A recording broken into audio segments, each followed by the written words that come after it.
Hello, everyone, and welcome to the WTR Small Cap Spotlight podcast. I'm your host, Sean Severson, CEO and founding partner of Water Tower Research. On today's podcast episode, I'm being joined by Brian Leaners, Chief Executive Officer of Homerun Resources, whose stock trades on the OTC exchange under the ticker HMRFF.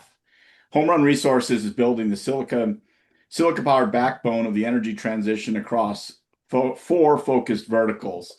Those are silica, solar, energy storage, and energy solutions. This is anchored by a unique high purity, low iron silica resource in Bahia, Brazil. Homerun transforms raw silica into essential products and technologies that accelerate clean power adoption and importantly deliver durable shareholder value. Also joining us today is my equity research colleague, Dimitri Silverstein. Good morning, gentlemen, and thank you for joining us on today's podcast. Morning, Sean. Thanks for the invite. Thank you, Sean. Good to be here. So, Brian, I'm going to start out with the first question. Homerun Resources recently published a bankable feasibility study for a silica plant in Brazil. This is, of course, a key step in your progress towards solar glass production in Brazil, which is, of course, one of the fastest growing solar markets in the world. The BFS outlines a base case NPV of roughly 670 million US and an impressive 20.2% IRR. So, what do you think investors should focus on most when evaluating these headline economics? Is it the expected profit margins, strategic positioning, or long-term market demand assumptions? There's a lot baked in there. Sean, great question, by the way. Good lead question. Of those three, I would say profit margins. The most important thing long term is what is the current value of the cash flow of a publicly listed company, the forward cash flow. So from that perspective, all of those other numbers in the BFS are really CapEx related. The number that really stands out from my perspective is that 50% margin. So if you look out to 2030, which is only 4 years from now, and you take our current market cap, which is approximately US $50 million, and you apply that margin, which turns into 150 million on an annualized basis. Take a really conservative multiple, say 5, and you're talking a 750 million US company on a conservative multiple. We trade in Canada as well, which makes it a $1 billion company. So if you want a bigger number, you can buy it in Canada. If you want that smaller number, you can buy it in the US. But that margin is the key metric. And it's a reflection of all of those other numbers, obviously. Well, thank you for that, Brian. It's a good start to the conversation. Just to dive a little bit deeper, one of the central themes in the BFS is Homerun's potential first mover advantage as the first traditional solar pattern glass manufacturer in North America, or in Americas in general. How durable do you believe that advantage could be if competitors eventually do enter the market? In other words, how sustainable is this competitive advantage as the solar market in Brazil continues to grow and develop? And there are there other moats or differentiations that Homerun has from current or potential new competitors that can give investors confidence that the advantages you're enjoying are not short term? Again, another great question. I think there's two aspects to that. One is our specific market relative to solar glass in Brazil. I think the moat around that is huge, and probably not something that anyone wants to swim across. When you put together the unique resource that we have, which generally speaking, you wash it and you put it in a solar glass furnace. If people are not aware, solar glass from an industrial glass perspective is at the highest level. It's extra clear. Our silica is extremely low in iron content, which is an issue in solar glass for the efficiency of the solar panels. So I think that silica, the proximity of the plant, the solar glass plant, next to that silica, which removes logistics. Solar is sold FOB plant because that's how insurance and everything kicks in. So the buyer pays the logistics for moving the product from the plant to their manufacturing facility. The second aspect of that is really the solar industry, generally speaking, in Brazil, which, like most places, is dominated by Chinese and foreign import product. So I think for the solar industry in Brazil to be competitive over the medium to long term relative to those external forces, it needs to be vertically integrated.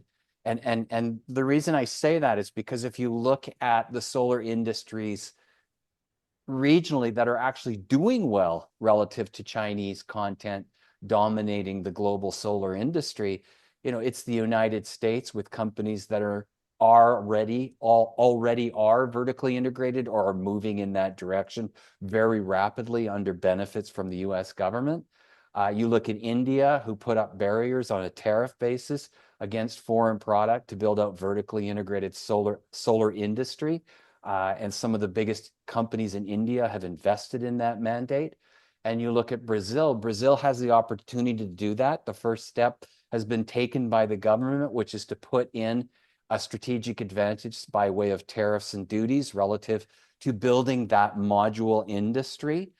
That's the end product, is making modules. We supply the glass. So I think a vertically integrated industry within Brazil can take advantage of what is one of the best solar markets per se on the planet, and one of the best solar resources per se on the planet. When you map out solar resources, Brazil has one of the top 5 or 6 in the world, and now it's performing at a top 5 or 6 installation per annum basis relative to solar as well. So the market's there. It's just whether or not the government will support the industry to the point where it can get to the gigawatt level and multi-gigawatt level of production. And then it's difficult to compete with a domestic player when they're at those levels. Understood. And that's actually a good segue into my next question. The bankability study points to a strong projected demand in Brazil, which you just mentioned, and references letters of intent that your company has executed, which exceed the plant's initial production capacity, it looks like. How should investors think about the difference between sort of indicative demand today, as these letters of intent suggest, and fully secured long-term offtake agreements that you would probably need to get the banking and the financing arranged? Yeah, again, it is a segue off the first question. So just replay that as the preamble to my answer here, which is, for Brazil to have a competitive industry, in other words, for us to supply that competitive industry fully, we need growth in the Brazilian market. Currently, the Brazilian market is around 1 gigawatt. In our discussions with the top module makers in Brazil, and believe me, we've had multiple deep discussions relative to that. Obviously, some have turned into LOIs, non-binding, but we'll work on that over time. It is that every one of those module makers is now forecasting growth in production. And so if you talk to those module makers 3 years ago, they were all forecasting, how do we survive the stoppage in our production capacity? How do we survive the competitive forces of product coming into Brazil with no tariffs, no duties, in order to supply roughly a 15 to 20 gigawatt per annum market? And so that 1 gigawatt of domestic production, let's approximately 1 gigawatt, if that grows to 5 over the next 3 or 4 years, which is what we've been told by the current players they intend on doing, some of them individually, some of them collectively, if it grows like that, then we're probably looking at a domestic market that exceeds 5 gigawatts by the time our solar glass hits the market, and we would be domestic sales only. So I think that's rolling out. The government's supporting that currently with a tariff, 25% tariff, that may go to 35 in order to further invigorate the speed of that move. But when you're talking to the Senguis and the BYDs in Brazil, who are the 2 biggest players, both of those folks are forecasting growth in their production capacity, and that's a good sign. So they see profit margins now relative to Chinese solar dumping having been constrained and reconciling their production capacity in China. Prices are rising. So I think it's a good market for module makers to grow in. We see that in the protected markets. We see that in the United States, where solar module capacity is growing rapidly.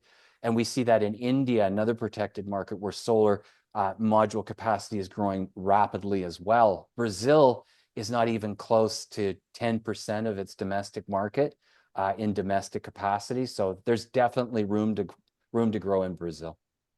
Understood. Great. Thank you.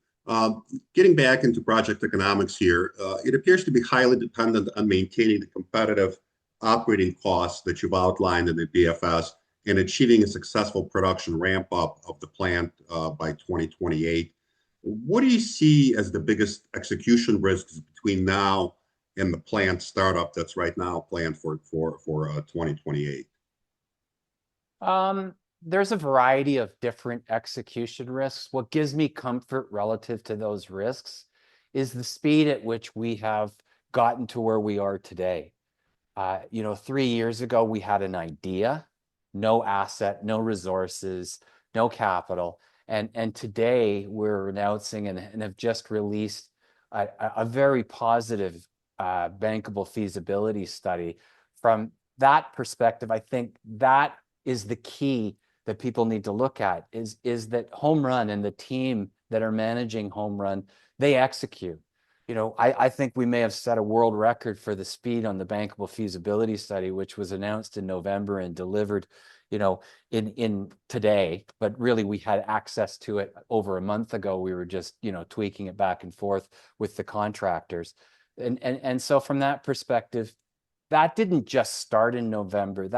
That was the culmination of an incredible amount of parallel process across the entirety of our team into the market, into the inputs, into the electricity supply, the gas supply, the logistics of what we needed to do, how we get those inputs from port to the facility. So not to get too deep into that, but these are incredibly complex machinations. And so when we look at the key deliverables over the next, let's call it 9 to 12 months, those actually look more timid relative to what we've accomplished already. It's like a pyramid. We're sort of mid-pyramid right now, but we've got less things to do, obviously more focus. But the key steps are to get detailed engineering so that we can go RFP on equipment supply, to get bankable feasibility study transitioned into finance. We've already parallel path that. We've got multiple parties that have indicated or stepped up relative to their interest in the financing. We've got a permitting process that we're looking to fast track relative to a lot of work that's been done previously, not announced at all, but done previously relative to speeding that permitting process. And so when you look at those major steps, it then comes down to, okay, how fast can we tie in the electrical supply? We've offset that risk relative to building our own PV plant on top of the facility, because we have all of that square meters open to us, which offsets some of the risk relative to electric supply. We've got gas tie-in that needs to be done. Nice thing is Bahia has the lowest gas prices in Brazil. So there's a variety of factors here that are all built into what we're doing. I think people can take comfort in the fact that our team has executed to date. We don't always deliver on time perfectly, but that's usually related to a fall in the timeline relative to a third party that we're reliant on because it's their competencies. So I think we will execute, if there's give and take in all of these things relative to where you want to be. But again, I go back to that margin discussion and go, okay, how long do you wait sitting on an investment, which if you look at the IRR of a $50 million market cap going to a $750 million market cap over 4 years is north of 90% rate of return per year. So that's a pretty good argument for taking the risk that may be involved in getting to that 2030 or 29, 28, start capacity, getting to those timelines for startup and getting through that process of ramping that startup into a model where we should actually be operating based on our contractors at Sorg at about 105% of capacity. Some of their operations operate at 110% of capacity. That's the furnace capacity, which is the determinant of throughput. So that throughput on the minimum bankable feasibility study economics is done at 100, but I would probably use the 105s to be more probabilistic in what the ultimate outcome would be. Great, thank you, Brian. So you've alluded to this earlier in discussion, but the BFS repeatedly highlights vertical integration through Homerun's adjacent low iron silica sand resource. Strategically, how important is controlling the raw material supply compared to, with simply being a local manufacturer of glass? It's the essence of the business. And that's why we spent 3 years really, really working hard to become the dominant player, the control party in that district. You know, we took a lot of negativity from the investor base for continuing to add resources to something that we already had a big resource. But the key here is it's about eliminating competition. And that silica is the reason why we have such a great BFS today, but it's also the reason why we will be a monopoly going forward, at least in the Brazilian market, based on that silica, because there's no competitive product in the Brazilian market. I mean, from what we've determined, there's no competitive product in the world relative to that silica. So we should be creating not only the best silica in Brazil, but solar glass in Brazil from that silica, but we should be creating the best solar glass in the world from that silica. So yeah, it's extremely important. When you're given a gift, you make sure that you respect that gift and you try to get the entirety of that gift, because ultimately our business, the core competency, the core advantage in our business is that silica. Right. So not only is it one of the world's largest, if not the largest resource, but I think you talked about before that the low iron impurity really makes the processing a lot more cost effective. And then you've also mentioned that your energy costs, given where you're located in Brazil, are going to be amongst the lowest in the country. So that helps explain why the BFS margins look so impressive when you look at the economics. So that does seem to be a sustainable advantage that people can rely on when it comes to Homerun Resources. Before I let you go, just one more question. The presentation introduces the possibility of a second production line, something you're calling phase 2, that could potentially double the output of the plant over time. At this stage, is management already thinking beyond phase 1, or is the near-term priority strictly providing, proving out the facility and building the facility and operating it successfully commercially? Or are you starting already to think and lay plans for what's going to happen beyond that? Yeah, we're already thinking about phase 2. And the reason why is, we've talked already through this interview relative to what the advantage is from that silica. But again, we have the best solar ready silica in the world that produces and will produce the best solar glass in the world. So if you look at the solar glass industry, just selectively within the context of solar as a general industry, that industry is going to grow 5 times from 2025 until 2036, from a $20 billion annualized industry in 2025 to 100+ billion in 2036. That in itself represents a CAGR that's really, really high from an industrial perspective. Our view also is that solar glass has been neglected. And as you know, Dimitri, my background is materials and tech. So when I look at solar glass, I don't see this passive product that insulates solar relative to the weather and provides, the transparency that's required to get the sun to the silicon or the perovskite. What I see is what you're seeing in touch screens and in automobile windshields, which is the transition to smart glass, adding features to these products that actually improve the efficiency, improve the energy output of a solar module, whether that's built on silicon or built on germanium or built on perovskite or built on graphite. I don't care. That solar glass sitting there, if you can create smarts into that solar glass, and we're already looking at ways of doing that, then that product becomes much more important and much more valuable, and you get paid more for it. The key is that to do that, to make that glass smart, is you have to start with silica like ours, and nobody has silica like ours. So that positions us to be the Corning of solar glass. Corning designed a product called Gorilla Glass. They dominate the touchscreen industry. They're on every iPhone on the planet.